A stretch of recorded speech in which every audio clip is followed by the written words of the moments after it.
दोस्तों जय श्री कृष्ण। भगवान विष्णु जी और नारद मुनि जी। एक बार नारद मुनि जी ने भगवान विष्णु जी से पूछा, हे भगवान, आपका इस समय सबसे प्रिय भगत कौन है?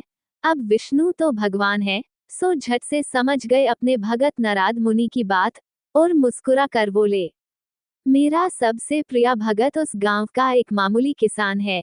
ये सुनकर नारद मुनि जी थोड़ा निराश हुए और फिर से एक प्रश्न किया, हे भगवान, आपका बड़ा भगत तो मैं हूँ, तो फिर सबसे प्रिय क्यों नहीं?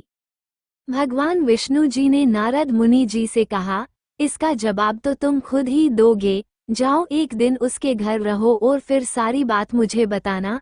नारद मुनि जी सुबह सवेरे मुंह अंधेर उस किसान के घर पहुंच गए। देखा अभी अभी किसान जागा है और उसने अब से पहले अपने जानवरों को चारा वगैरह दिया, फिर मुंह हाथ दैनिक कार्यों से निवृत्त हुआ। जल्दी जल्दी भगवान का नाम लिया, रूखी सूखी रोटी खाकर जल्दी जल्दी अपने खेतों पर चला गया। सारा दिन खेतों में काम किया और शाम को वापस घर आया। जानवरों को अपनी अपनी जगह बांधा, उन्हें चारा पानी डाला, हाथ पांव धोए, कुल्ला किया, फिर थोड़ी देर भगवान का नाम लिया, फिर परिवार के संग बैठकर खाना खाया और कुछ बातें की और फिर सो गया।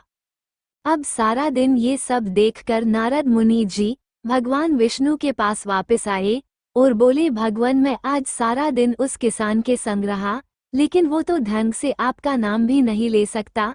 उसने थोड़ी देर सुबह थोड़ी देर शाम को, और वो भी जल्दी जल्दी आपका ध्यान किया, और मैं तो 24 घंटे सिर्फ आपका ही नाम जपता हूँ। क्या अब भी आपका सबसे प्रिय भगत वो गरीब किसान ही है?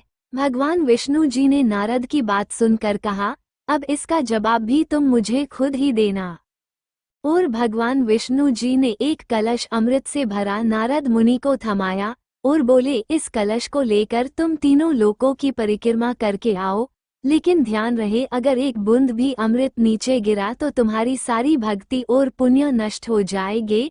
नारद मुनि तीनों लोकों की परिक्रमा करके जब भगवान विष्णु के पास वापस आए तो खुश होकर बोले, भगवान, मैंने एक बूंद भी अमृत नीचे नहीं गिरने दिया।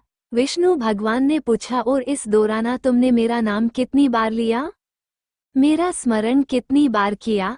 तो नारद बोले, अरे भगवान जी, मेरा तो सारा ध्यान इस अमृत पर था, फिर आपका ध्यान कैसे करता? भगवान विष्णु ने कहा, हे नारद, देखो उस किसान को वो अपना कर्म करते हुए भी नियमित रूप से मेरा स्मरण करता है, क्योंकि जो अपना कर्म करते हुए भी मेरा जाप करे वो ही मेरा सबसे प्रिय भगत हुआ।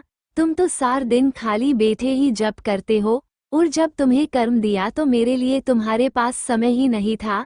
तो नारद मुनि सब समझ गए और भगवान के चरण पकड़ कर बोले, हे भगवान, आपने मेरा अहंकार तोड़ दिया, आप धन्य है।